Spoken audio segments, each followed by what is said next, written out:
जयकारा कालका मैदान। जो देवी होती है उससे हमारे को क्या क्या चीज़ देती है, क्या हमारी रक्षा करती है, कैसी रक्षा करती है। जय श्री राम, जय माता दी, बालाजी महाराज की जय। मेरे पास एक जो आज विषय लेके आया हूँ, ये काफ़ी लोगों का मेरे पास बार बार सवाल आता रहता है। हमें कुल देवी को कैसे मनाना चाहिए, कुल देवी हमारी कौन है। कुल देवी के बारे में कुछ बच्चों को पता नहीं होता, कुल देवी कौन होती है और जो कुल देवी है उसको क्यों कैसे मनाना चाहिए कुल देवी के बारे में। क्योंकि कुल की जो देवी होती है उससे हमारे को क्या क्या चीज़ देती है, क्या हमारी रक्षा करती है, कैसी रक्षा करती है। और कुल देवी को हम नहीं मना जाते, रुष्ट हो जाती है तो हमारा क्या क्या नुकसान करती है। बहुत सारे मेरे पास सवाल आए थे कुल देवी के बारे में।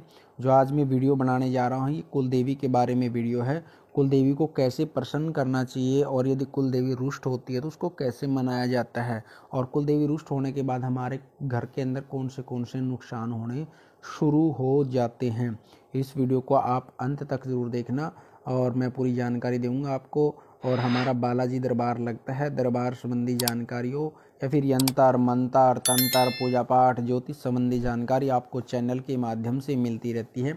या आप ऑनलाइन पूछा लेना चाहते हैं दरबार से तो वो भी आप ऑनलाइन पूछा भी दरबार से ले सकते हैं। उसके लिए अर्जी का नियम है, अर्जी लगा करके ऑनलाइन पूछा ले सकते हैं। शुरू करते हैं, कुल देवी को हमने कैसे मनाना चाहिए, कुल की शक्ति को हमने मजबूत कैसे करना चाहिए। सबसे पहले सवाल आता है कि हमारी कुल देवी कौन होती है। कुल देवी हमारी वो होती है जो लगातार किसी भी माता को हम लगातार पीढ़ी दर पीढ़ी पूजते आ रहे हैं। हमारे पीढ़ी दर 3 पीढ़ी से 4 पीढ़ी से 5 पीढ़ी से तो लगातार किसी भी देवी को हम पूजते आ रहे हैं, वही हमारी कुल की देवी बन जाती है। ऐसे ही हमारे कुल के देवता होते हैं जो हम लगातार पूजते आ रहे होते हैं, वही हमारे कुल के देवता बन जाते हैं। वो हमारे डीएनए से जुड़ जाते हैं, हमारे एक परिवार से जोड़ हो जाता है उसका। किसी भी तरह की कोई दिक्कत आती, कोई परिवार में के ऊपर व्यापार कारोबार किसी भी तरह से कोई भी समस्या आती है तो सबसे पहले हमारी कुल देवी उस चीज़ से हमारी रक्षा करती हैं। और कुल देवी जैसे किसी की माँ, जैसे कोई माँ वैष्णो को पूजता है, कोई माँ काली को पूजता है, किसी की माँ झंडे वाली है, किसी की माँ कालका है, किसी की माँ शीतला है, चौगान वाली है, मैदान वाली है, माँ मरगट वाली है, और अन्य माँ कामाख्या है, माँ शाकुंभरी है, माँ ज्वाला है। तो ये सभी अपने क्षेत्र वाइज देवियों को लगातार पूजते आते हैं तो वो ही हमारी कुल की देवी बन जाती हैं जो लगातार हम पीढ़ी दर पीढ़ी पूजते आ रहे हैं। और यदि हमारी कुल देवी को जो हम पूजते हैं तो हमारे को किसी भी तरह से कोई भी विपत्ति आ रही हो, कोई समस्या आ रही हो तो कुल देवी बाहर की जो कोई चीज़ें होती हैं वो हमारी उस को चीज़ को रोक देती है। कुल देवी हमारी उस चीज़ को हमारे पर आगे नहीं आने देती, किसी भी तरह की कोई भी हो। और सबसे पहले कुल देवी का हमने मनाने के लिए क्या करना पड़ता है, कुल देवी के लिए हमारा रुष्ट हो जाती है तो हमने कुल देवी का जो स्थान होता है स्थान पर जा कर के हमने कुल देवी के नाम से जो हम चीज़ चढ़ाते हैं, कोई वस्त्र चढ़ाते हैं, कोई चुनरी चढ़ाते हैं, श्रृंगार चढ़ाते हैं, माँ को भोग लगाते हैं। तो ये चीज़ हमने करनी चाहिए। ये रुष्ट क्यों हो जाती है, कई बार हम कोई मांगलिक कार्य होते हैं परिवार के अंदर में, किसी के बच्चा हो गया, कोई ज़मीन ले ली, किसी शादी होगी, का व्यापार में कारोबार नए नए खोल लिए, गाड़ी कोई किसी चीज़ से, या फिर कोई नौकरी लग गया, तो इन चीज़ों को करते समय हम कई बार कुल देवी को भूल जाते हैं उनको। तो भूलने के बाद क्या ना, कुल देवी हमारी रुष्ट हो जाती है और रुष्ट होने के बाद फिर हमारे को काफ़ी समस्याएं बढ़ जाती है। वे फिर हमारे काम में अड़चन लगाना शुरू कर देती हैं। और यदि कुल देवी रुष्ट होकर पीछे हट जाती है तो फिर हमारे घर के अंदर नेगेटिव चीज़ें, नेगेटिव शक्तियाँ प्रवेश करना शुरू हो जाती हैं। किसी के कुछ लोगों के देवी माने पूजी जाती है और किसी लोगों के देवता पूजे जाते हैं। जैसे किसी लोगों के देवता होते हैं, बालाजी महाराज को जाते हैं, बाबा श्याम पे जाते हैं, बाबा गोरखनाथ पे जाते हैं। इसलिए सभी के अपनी अपनी कुल देवी और कुल देवता होते हैं। तो उनकी शक्तियों को सबसे पहले हमने मजबूत करना चाहिए। जिसकी कुल देवी और कुल के पितर मजबूत होते हैं उनको किसी भी तरह की कोई भी परिवार से लेकर व्यापार से, संतान से किसी भी तरह की कोई दिक्कत नहीं आती। कई बार मेरे पास सवाल आता है जी हमारे संतान की बहुत सारी दिक्कतें हैं।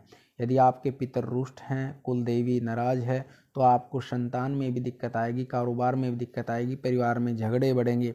तो ये इन शक्तियों की वजह से सारी चीज़ शुरू हो जाती हैं। और उस जब कुल देवी नाराज़ होती है तो हमारे चलता चलता व्यापार ठप हो जाता है। और जैसे कोई हम नौकरी में दिक्कत आती हैं तो नौकरी नहीं मिल पाती, कुल की देवी और देवता जब हमारे रुष्ट हो जाते हैं तो ये समस्या हमारी एक नॉर्मल है, इस चीज़ से बढ़ जाती हैं। तो इससे पहले सबसे पहले हमारी कुल देवी को हमने मनाना चाहिए उसके स्थान पर जा कर के, और उसके साथ में मना करके हमने कुल देवी को निमंत्रण दे के आना चाहिए। भगवती, हमारे से कोई गलती होगी, हम बच्चे हैं आपके, हमने जानकारी नहीं थी और आप हमारे घर में विराजमान होइए, हम आपकी पूजा करना चाहते हैं, आराधना करना चाहते हैं, क्योंकि आप भी हमारी कुल की देवी जो लगातार पीढ़ी दर पीढ़ी पूजते आ रहे हैं। और किसी कारण से हमारे से कोई रुष्ट है आप, तो हम आपको घर में आमंत्रित कर रहे हैं, आप घर में आइए। और उसके बाद आप कुल देवी के नाम से दीपक भी लगा सकते हैं, कुल देवी के या देवता के नाम से रुष्ट हो जाती है तो घर में, और भोग प्रसाद भी लगा सकते हैं, जैसे हम अष्टमी को करते हैं, चौदस को करते हैं। तो इस तरह से कुछ दिन होते हैं इनके अपने कुल देवियों को, उस हिसाब से हम उनको कुल देवियों को भोग भी लगाना चाहिए। तो उस टाइम को आपकी कुल देवी रुष्ट है तो मान जाएगी, और कोई बड़ी समस्या तो उसको, बड़ी से बड़ी समस्या को ऊपर के ऊपर निकाल देती है। इसलिए कुल देवी को मना के, कुल के देवता हो या देवी हो उसको मनाकर आपने अवश्य चलना चाहिए। नहीं आपकी नौकरी में, कारोबार में, संतान में, घर बनाने में, ज़मीन लेने में, हर तरह के काम में आपको रुकावट आती रहेगी और सबसे पहले आपकी बर्बादी शुरू हो जाती है फिर इस चीज़ों से। कुल देवी को मना करके चलना चाहिए। यदि जानकारी आपको अच्छी लगी, वीडियो अच्छी लगे तो वीडियो को लाइक करना, शेयर करना, कमेंट करना और चैनल को आप सब्सक्राइब करना। सभी को जय माता दी, जय श्री राम, बालाजी महाराज की जय।